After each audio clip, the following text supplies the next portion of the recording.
প্রিয় রামগতি আলেকজান্ডারবাসী, আশা করতেছি সবাই ভালো আছেন। আলহামদুলিল্লাহ আমরা ভালো আছি। আজকে চলে আসলাম আলেকজান্ডার মেঘনা নদী সেন্টারগাল। দেখেন, ঘূর্ণিঝড় রেমালের কিছুটা প্রভাব। এদিকে পানির মোটামুটি পরিমাণ অনেক বেশি, এদিকে মোটামুটি হালকা জলোচ্ছ্বাসের পরিমাণ বোঝা যাচ্ছে, দেখা যাচ্ছে।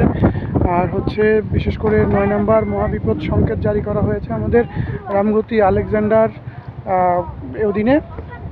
যত ছোট ছোট ট্রলার, ডিঙি নৌকা বা ট্রলার, তারা সবাই পরে এসে ভিড় করেছে। কারণ হচ্ছে যেহেতু ঘূর্ণিঝড়ের একটি বিশাল প্রখর প্রভাব রয়েছে, তো সেই ক্ষেত্রে এখানে একটা প্রবলেম হতেই পারে। স্বাভাবিক যে জোয়ার তার থেকেও পরিমাণে অনেক বেশি আজকে দেখা যাচ্ছে।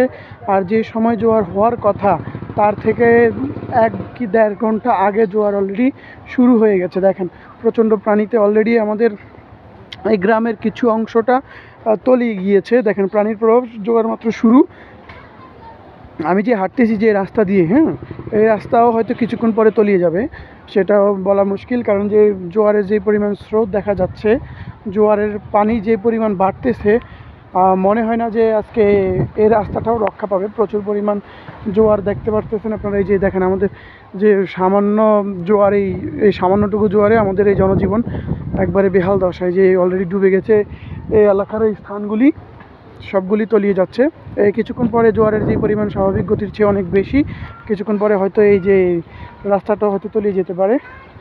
জোয়ারের যেই স্বাভাবিক গতি তার থেকে অনেক বেশি পরিমাণে। তো যাই হোক, সবাই নিরাপদে থাকবেন, ভালো ভালো আশ্রয় কেন্দ্রে চলে যাবেন। ভালো থাকবেন সবাই, সুস্থ থাকবেন। পরবর্তী আপডেট দেবো আপনাদেরকে। তো সবাই ভালো থাকেন, সুস্থ থাকেন। আল্লাহ হাফিজ। আসসালামু আলাইকুম রহমতুল্লাহি ওয়া বারাকাতুহু।